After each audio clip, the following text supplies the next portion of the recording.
All right, so welcome to our first session in the Whole Life series. And really here is all about finding this holistic approach to health. This is not about what allergy medicines to take to outsmart your allergies, but really understanding your immune response so that we can make better decisions throughout our day, not just the things that we can take and the things that we can do, but really understanding it in a way so that we have the power to make the decisions as we understand our body. So, we're going to completely cover how to change and understand your body, not just for allergy season, but for every season.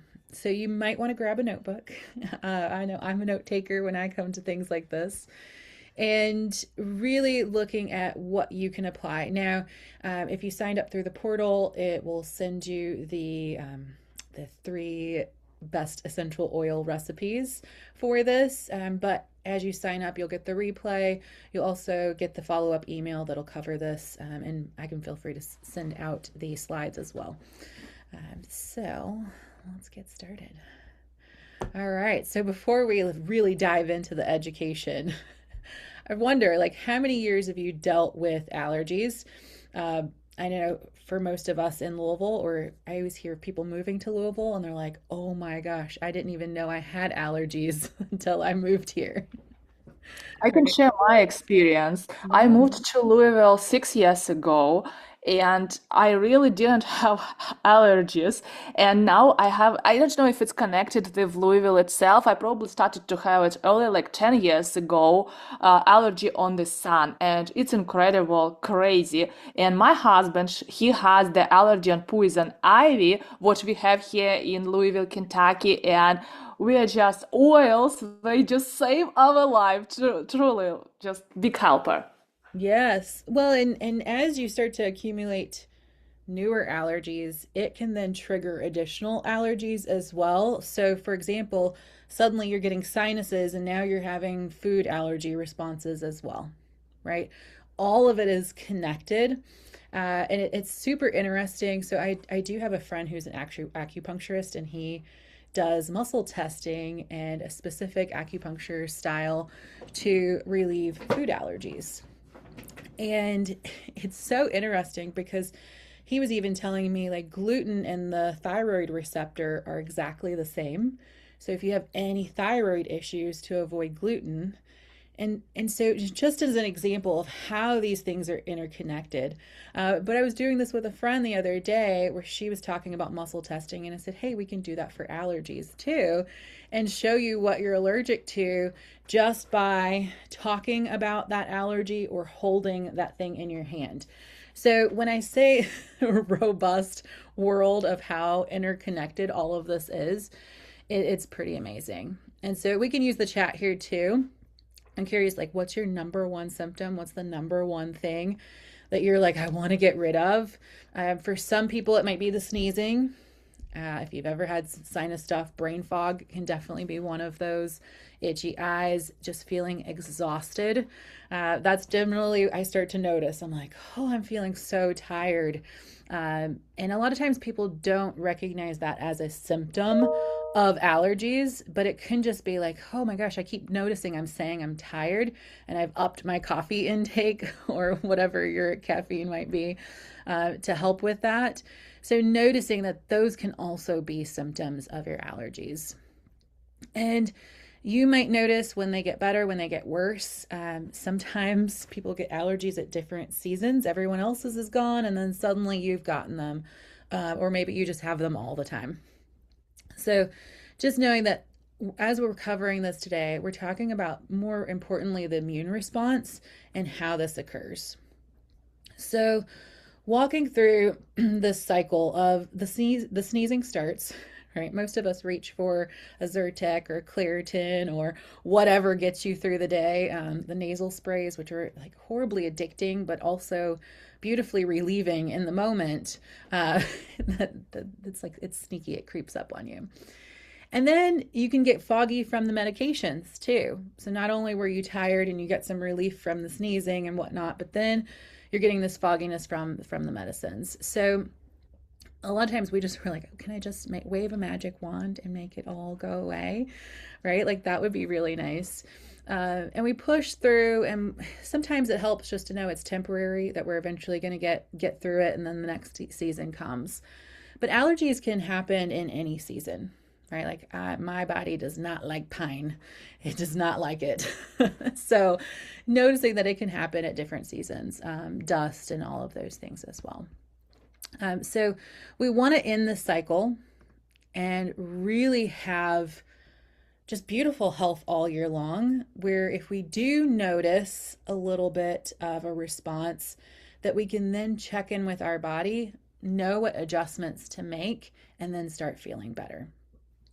All right, so we'll skip past this. This is some of the things that you might have tried, right? So as I mentioned, the Zyrtec Claritin, the Flonase, you might get allergy shots, which I promise if you follow this and get your immune system and your gut healthy, I have seen it time and time. People stop taking allergy shots. Local honey, that's definitely a go-to. Diet elimination. So a lot of times people do hear about dairy and gluten and eliminating that from their diet. Air filters, which they do help a little bit. Supplements, and then essential oils. So maybe you're using a little bit here and there, but there's actually combinations that really help, which we'll go into today. All right. So first, we want to bust the biggest myth about seasonal allergies. And that is that it's just something you have, right? Like it doesn't have to be something that you just have. And it doesn't have to be something that you just manage. And people believe this because generally, I've noticed no one offers them an alternate explanation. Most functional medicine practitioners are not doing a ton of webinars, unfortunately. Most of them are in office helping people. Unfortunately, a lot of them are scared of the screen. So let's hopefully bust that barrier as well. But the truth is that your allergies are a symptom.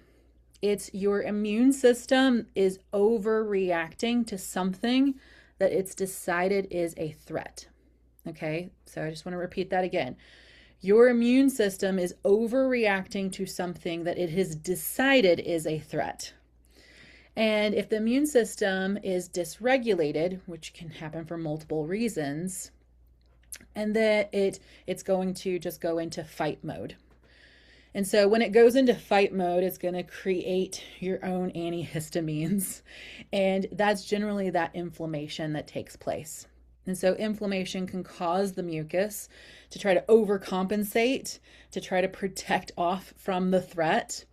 And again, if your immune system, I'm trying to think of a great analogy here, it's like the ant that can't hear very well or see very well, and someone comes into the house, and maybe she's developed a little bit of dementia as well, and someone comes into the house that she doesn't recognize, and she can't see well or hear well, she's going to go into full defense mode.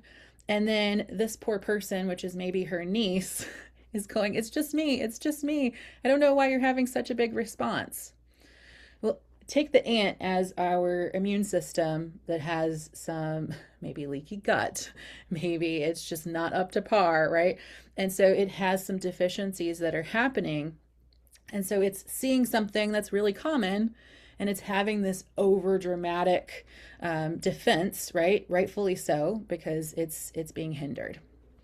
And so how badly you suffer from seasonal allergies is not influenced over your control, but it's influenced over your immune system. And is it hearing well? Is it seeing well? Is it fully cognitive in that sense of the metaphor? So in plain language, the histamine is not bad. The histamine that your body is making, that your body actually needs it.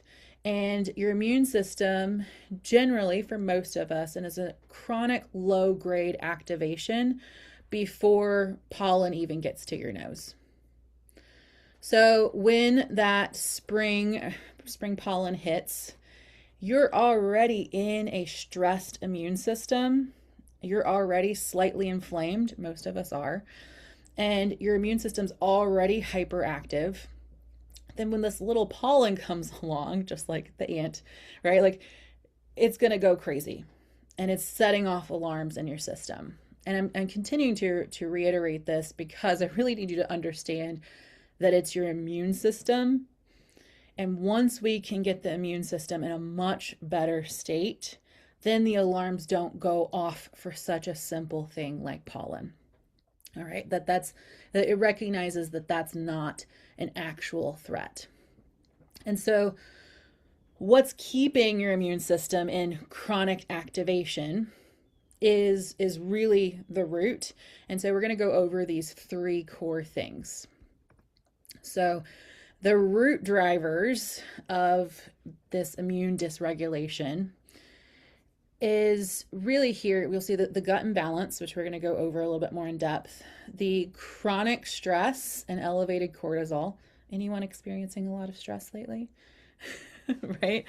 Like it's normal in our culture and in our society. You think back to times when people just did the farming, they did the cooking, they hung out, right? Like they had seasonal changes where in the springtime they were focused more on planting their seeds. In the summertime they were more about watching the crops grow. In the fall they were more about harvesting the crops. So there was this rhythm that happened with the seasons. Now we're just in a chronic go go go, no rest, most of us by choice, unfortunately, and sometimes it's by societal demands. But that chronic stress level, we continue to adapt and adapt and adapt. And we're like, yeah, I can handle that stress. That's not really stressful for me. But what we don't realize is it should be down here and we're up here and we've just gotten used to it.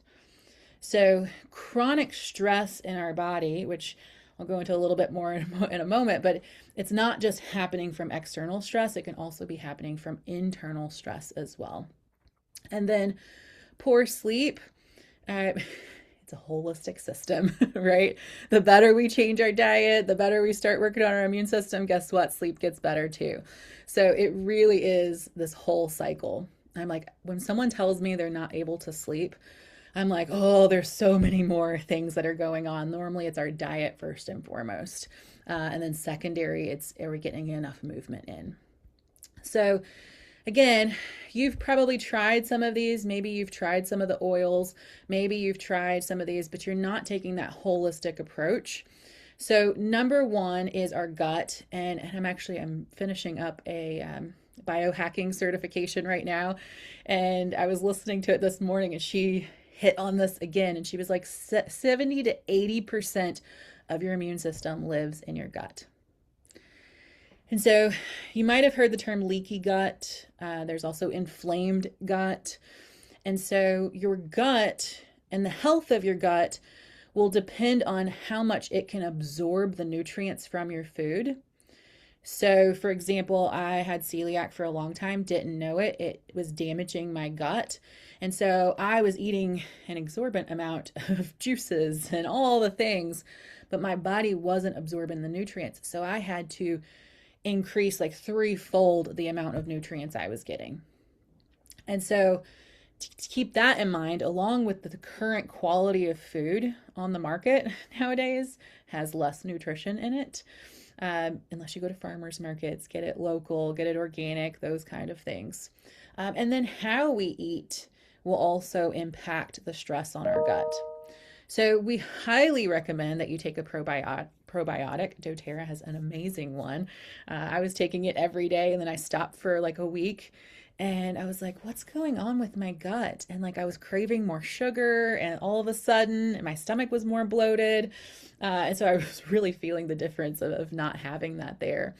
And so again, the state of your health and what's present in your gut will determine your cravings as well. So the more you consume sugar, starches, what I call the sticky carbs, that's going to put stress on your gut too. And if your gut is stressed, your immune system is stressed.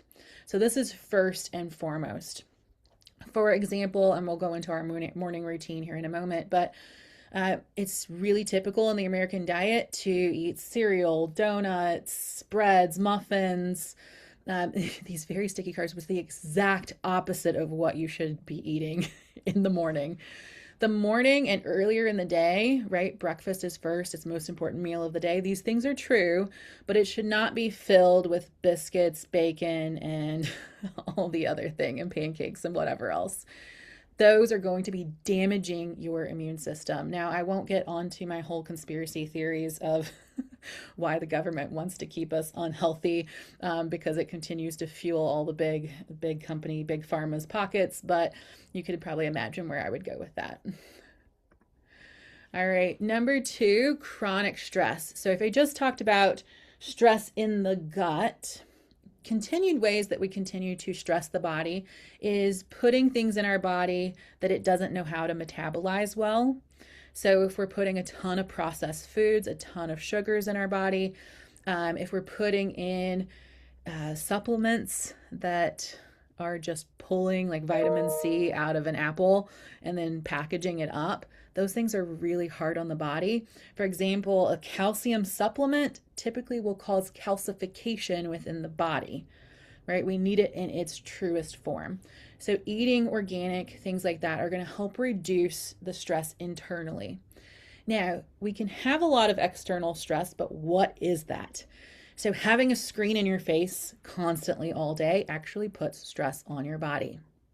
Constant stimulation, constant multitasking, those are putting stress on your body. So, for example, if you've got the podcast going, a TV's going in the other room, you're on a screen, that is stressing your body to a chronic state. Now, also processing our emotions, breath work, yoga, meditation, these are all beautiful things to make sure that if the stress goes up, we don't want to just keep it here and then keep piling on it. We need a way to bring it back down. So to regulate yourself. This is super important, to continue to work on that cortisol levels, not getting the cortisol spikes. Not only will it cause a larger waistline, which the larger waistline puts more stress on your heart, which is putting stress on your body, which is going to put stress on your immune system, which is going to leave you in fighting off the allergies. Now, sleep is this amazing thing that, right, when we're doing the great diet, when we're getting some movement in, and I really like to use the word movement than exercise. Exercise, we tend to think of like high endurance, make ourselves sweat, make ourselves want to die a little bit. That is extreme, and that can also raise your cortisol levels too. Okay. Movement is more like walking. Walking 45 minutes 3 times a week has huge cognitive boosts. It reduces neurological conditions like Alzheimer's and things along that nature too, which Alzheimer's is just type 3 diabetes. So sleep isn't always passive, and there's a lot happening when we sleep. So we're priming our body all during the day, and especially that 2 hours before bed. So while you're sleeping, your immune system is actually actively working. So it's clearing the inflammatory markers, it's resetting the cortisol, it's repairing tissue. And when you consistently get less than 7 hours, the body never completes that process. So for all the people who are like, I don't need 7 hours, I don't need 8 hours of sleep. Guess what? Most studies that were done saying that the human body needs 8 hours of sleep, those were done on men. Women actually need 10 to 12 hours of sleep. So women, we need a lot more. We've got a lot more hormones going on in our body. Typically, we are also processing more multitasking than men are as well, just because our brain is wired that way. So if you wake up with elevated cortisol, elevated inflammation, an immune system that's already primed to overreact, then we need to make sure that we're looking at our sleep and our quality of sleep. So key things would be not to eat 2 to 3 hours before sleeping. You can have bone broths, you can have teas, you can have things like that, but not eating, because then that's going to create stress on the body. It's trying to do all this other stuff I just mentioned. And now it's also got to process food on top of that while we're sleeping and there's no movement to help. That's extra stress on the body. Okay, so 2 to 3 hours before bed, no eating. An hour to 2 hours before bed, we want no artificial light in front of our face. So I have a really great book lamp and it has the orange and red light. So it's not activating that blue light into the eyes. So I can sit and read without activating that. Now, for a lot of people, they like to watch TV and fall asleep to TV, right?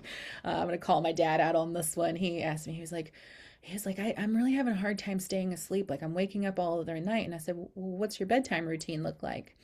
And he was like, well, I'll have to have the TV on. And I said, do you really have to have the TV on? He's like, I can't fall asleep without it. And that's normally for that type A person that can't fall asleep until they're utterly exhausted and their eyes are closing. That is a habit, not a requirement. Okay.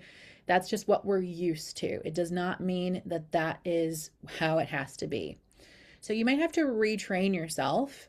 And if you're laying in bed, and I just did this to myself last night, I wanted to keep watching TV and I turned it off and I laid in bed and I did my deep belly breathing.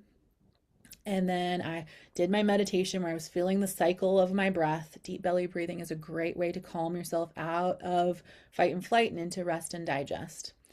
And doing that, and then picturing what I want life to look like, picturing myself at my happy and healthiest. Whatever visions you give your mind and thoughts you give your mind before bed is what it's going to lock onto and be processing all through the night. So it's a great way to like self hypnotize yourself. And if you find that when you turn everything off and you lay there and the mind starts to go wild and crazy, know that that's normal. As you enter a rest state, your prefrontal cortex turns on, and this is where you actually strengthen your rational center of your brain. So we need that quiet time to let the brain go wild. So let it go wild for a little bit. Give yourself enough time to let that happen. And then we ground ourselves and gain control over that through those deep breaths and through that focused thinking. And so we give it something to latch onto.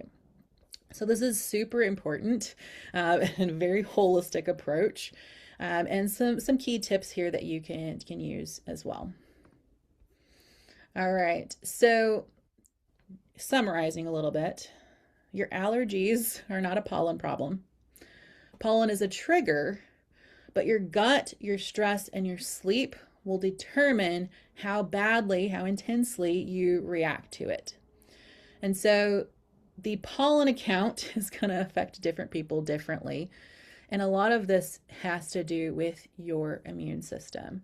Now, there are some other great ways, like there's the salt caves. Those have great effects on the immune system too. But breathing it in is going to help this calming effect and help with the cortisol levels as well. All right. So here's what actually works. So gut support, the root driver. Now, if you've talked to Yuli and I, right, like I see you doing yours right now. My stress levels were extremely high last year. It even showed up on the scan test that we did. And so the first thing that we did was like, whew, Izzy needs essential oils that are going to help grounding, going to help her with her stress levels. And it was quite beautiful. So I have mine in my car and I'll roll it on my wrists and my neck and I breathe into it. And so Willow started wanting to do it too. So her school routine is we're in the car, getting ready to drop her off. I hand her the oil roller. She puts them on and she struggles to go to school without it. And it helps keep her calm. And I have actually noticed on the days that we don't do it, she tends to be a little stressed at school and I might get a little note or something saying like, hey, she was having a hard time today. So these things are super important. So you'll see here on the screen, there are some things like adaptogens. Those are really beautiful. You can use those as the oil supplements. So what is it? Gosh, Yulia, I can't think of what it is. It starts with the A. It's on the blue bottle. And Are you talking about trees? trees, so that one's definitely one that I recommend. There's it starts with an A. Adaptive, Tatiana? Adaptive, yes. Adaptive? It's like, oh, I'm Okay. struggling with Thank you, that. Tanya. Adaptive. That one helps. It's the copaiba, I believe that's how it's pronounced. That one's a Fiber. yeah, it's that one's huge to help with Right. stress responses as well. And I've started taking that one, and I definitely noticed a difference.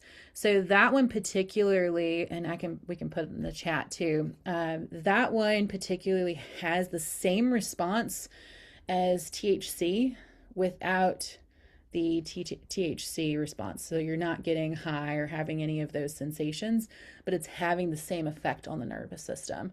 And when I read that, I was like, oh yeah, order me some of that. Let's give it a try. And so all of this is about calming the stress first. Now, yes, can we boost the immune system with our diet? For sure. But if you were putting all of these healthy foods into your gut and your gut is stressed and your immune system is stressed and everything's stressed, as I mentioned, we can be putting it in, we could be doubling it, we could have triple the amount of healthy foods. But if everything is stressed, it's not going to absorb it. So, first, we have to manage the stress on multiple levels. That does mean reducing the sugar, reducing the processed foods. And of course, we want to be putting the nutrients in at the same time. And a lot of these here mentioned are going to help on trifold with that. Okay, so now I've told you like what you can do, but like what's a routine in which we can actually make that happen? So in the morning time, we're really looking at opening ourselves up, activating it. As I mentioned, what you're going to be doing in that first 30 minutes is so important for you, especially the first food that you put into your body after that fast. That's breakfast, break the fast, right? So we're not eating while we're sleeping, hopefully. That would be really bad. And so in that first 30 minutes, so we would want hot lemon water.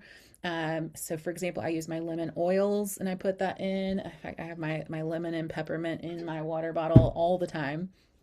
And really helping the body waken up. So we want water first, not coffee. That was a hard habit for me to break. So I completely understand if you struggle.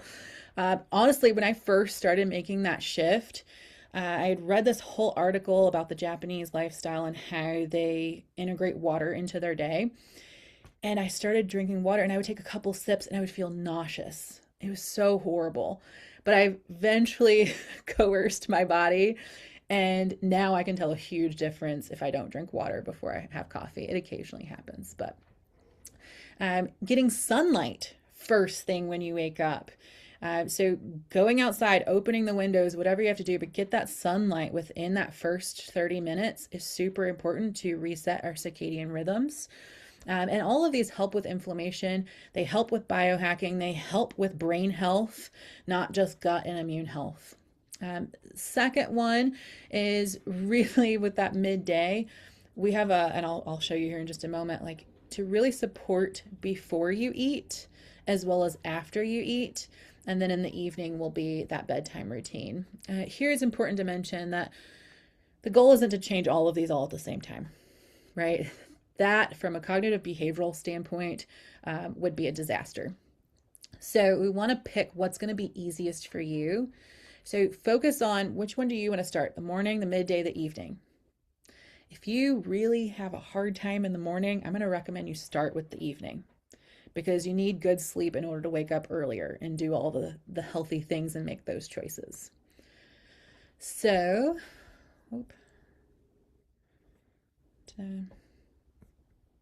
this is supposed to say, oh, it says morning and midday. I was like, oh, I changed it up a little bit. Okay. So 16 ounces of lemon water immediately on waking. Room temperature, not cold. It can be warm. It can be room temperature, but just not cold. Diffuse, so we can do 3 drops of breathe, 2 drops of peppermint, and 1 drop of lemon. So you can have that ready to go, push the on, have it going, or you can put some in your hands and breathe into it. I like to have it circulating throughout the entire house. There's an On Guard supplement. So I always say before you take internally any of the supplements, just check if you do have any medical conditions. Some of them, like for me, I have Graves' disease, so I can't take the On Guard supplement because it boosts the metabolism. So there's very rarely a circumstance where you couldn't take these, but I would say it just depending on what you have. And then an anti-inflammatory breakfast. So no processed sugar for breakfast. I didn't know that's a hard one for some people. It does take time. I watched this documentary where they were getting people who did not like vegetables into eating vegetables and eating a vegan diet. And it took them 16 days of eating it consistently every day and develop the taste for it. And there are some great packets that you can mix into your water with doTERRA as well. And you can start to build up your microbiome to like it. And I did this with my ex husband. He did not like vegetables at all. And so I started sneaking it in where he didn't taste it. And then it was about 6 months later, he would try something before he was eating Brussels sprouts, you all. He was like, these taste good. It was building up his microbiome to like that. So it happened. I've tested it out. It worked. The same thing they say with kids. Sneak it in some smoothies. Kids love smoothies, although Willow loves her kale mango smoothie. Like she wants the green in it. So I was like, I was making sure I was feeding that to her microbiome while I was pregnant with her, though. It's a lot of Ethiopian food. It's my favorite. Like they've got tons of greens, tons of greens. All right, so for our evening protocol, and feel free to take a screenshot of this too if you're trying to write it all down. We want to diffuse our evening reset. So lavender, frankincense, and chamomile. These will help calm the body down. Chamomile in your water with some lemon is also fantastic. A nasal rinse. So these are very common to have. I like the porcelain ones, not the plastic ones. At a health food store, they generally will carry these. We do want to make sure that you're not just using tap water, so you do want some distilled water in there to make sure that there's no micro something in the water, because there has been studies where people have gotten that into their brain. We don't want any of that. That's going to be warm. It's generally with some salt, and you flush that through. Apply the breathe oil to your chest, and you can mix that in with lotion or something along that nature if you'd like. And then getting those 7 to 8 hours, and again for women 10 to 12. If you're needing that during allergy season, know that there's nothing wrong with you, that is your body's perfectly normal response. And then for that foundational things that you should just do, that would be a daily probiotic, anti-inflammatory nutrition, lots of leafy greens. Turmeric digests best with a fat. So if you mix turmeric in with like an almond milk or something like that, it needs fat in order to digest. Omega-3s, local honey does help. It's not a one-all cure-all, but it does help. And then having some air filters in your bedroom, especially as you are working on building up that immune system. We don't need anything triggering it in the meantime, so feel free to do that. 10 minutes of daily breath work for cortisol management. Most simple one is just big belly breaths. And it stimulates digestion too. It is massaging your organs, it's massaging your heart. It's a great thing to add. And then a consistent sleep and wake time, even on the weekends, right? I know that's hard, but even on the weekends. You might have one day where you're like, oh, I'm going to a wedding and we're going to be up all night. And I believe it's like 30 something days to recover from one night of lost sleep. And it might be even more than that. Like I remember reading the number and I was like, oh, that's what my problem was. So really that consistency is super key. Naps are great. A healthy nap is 20 minutes. Anything over that, you've probably experienced, you start getting groggy. All right, so let's start here. These were some of the oils that we mentioned. I'm going to drop my link here in the chat if you'd like to order any of these. There is also a link within your 3 oils PDF that has the link to the shopping cart as well. If you order 100 PV with me this week, I'm gifting a 45-minute private health coaching session. So that for the first 5 people that do that, if you're just like, I don't know where to start, I don't need all of that, I just want to do this, Just to tell you, breathe, lavender, lemon, peppermint, and the triese, that will get you to that 100 PV. So super easy. Again, you can screenshot this if you'd like, or I'll send it out as well. And then something that's coming soon, so we'll probably have this ready in the next 3 weeks, is a digital course that's going to be a DIY self-based, the allergy reset. So we're going to go through the root deep cause. We'll go through these a little bit more in depth. We'll go in more depth with actions and how you can start to make these changes on that gut cortisol sleep protocol. The essential oils, will go into a little bit deeper with that. We'll have a 30-day allergy reset protocol, super easy, actionable. We don't want you overwhelmed, right? Our goal is not to stress you out. And then we'll have some bonuses. So there'll be a meal guide and a yoga flow and some meditations and stuff in there as well. So just to give you what the options are, I'll toss these back up and then let's open it up for questions. I know I talked fast. I try to save as much time as possible. All I right. don't have a particular question, but I can share with you some tips what are helping me to lower my cortisol level and to ground myself and to be more calm and conscious about like preparing myself to sleep. So I have, first of all, I have in my car the roller of vetiver. I don't know why, but it helps me so, so much to calm down when crazy drivers are on the road. Really? I have it on my car. On my nightstand, I have Hawaiian sandalwood. I just came from Hawaii from sourcing trip. We source Hawaiian sandalwood in a big island, and Hawaiian sandalwood, basically all woody aromas, all oils what we produce from the trees, they are grounding, they are calming, they are so cool for your cortisol level. So I don't know, I felt in love with Hawaiian sandalwood Well, recently. both of those are very earthy, right? They're very Right. Yeah, grounding. yeah. So from an Ayurvedic perspective, right? Like if we're up in our head, we're having anxiety, we're overthinking, we're more agitated because we're up here. It's lack of grounding typically. So as we get more grounded, we think about those people who are more grounded, right? They tend to think about things a little longer. They're slower to aggravate those. So we're activating that quality, that kapha quality, so that we're less in that vata. So those are beautiful. I meditate with those a lot. What is your favorite oil for meditation?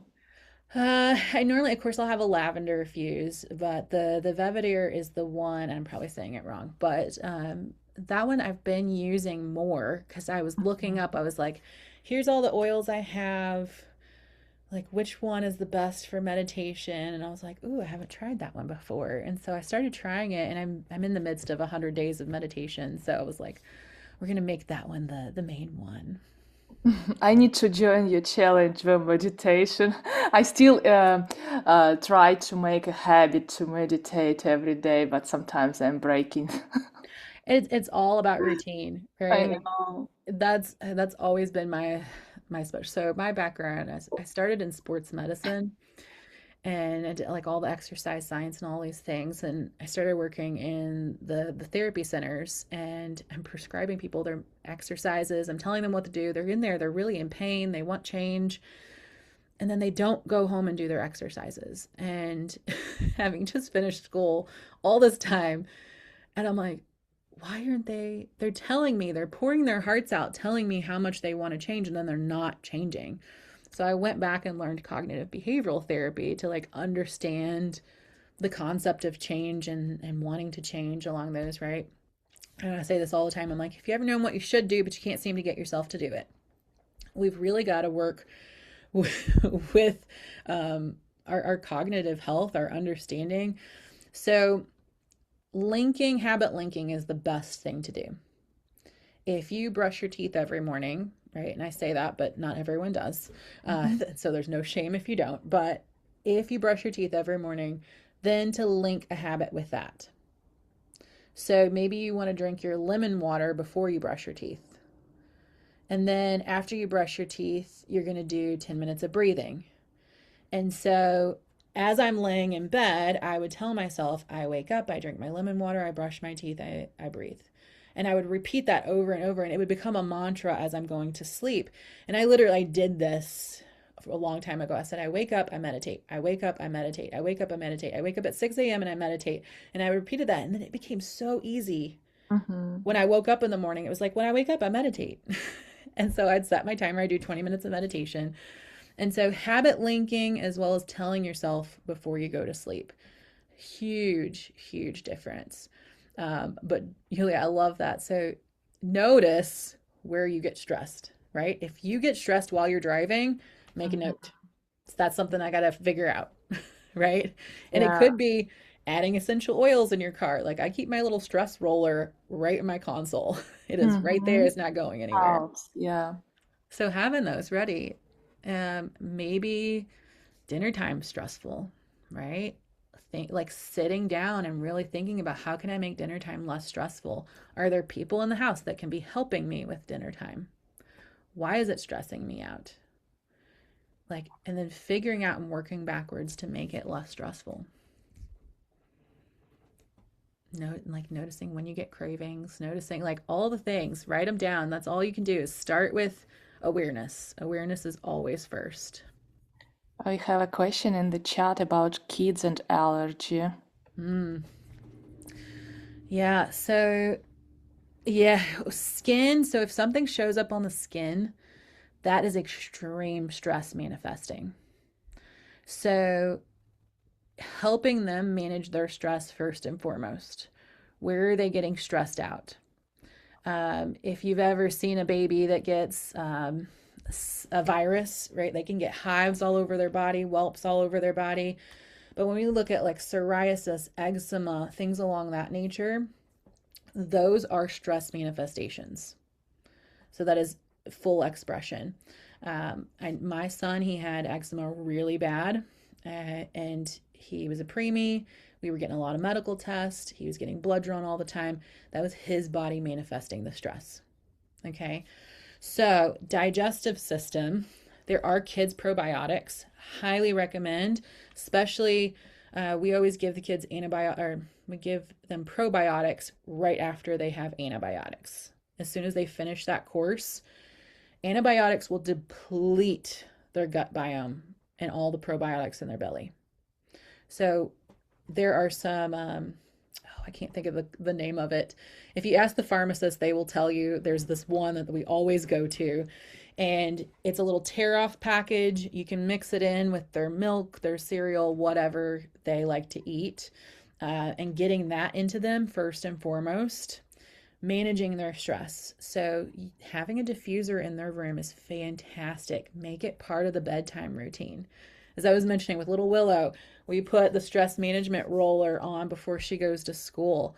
There is a really great kids pack that I have for Willow too. And they're all roll ons, and it has little cards to tell them, like, if you're needing to feel brave, roll this one on. And so there's those, and she's 4. And so we've been doing this for a while. So you said with 3-year old.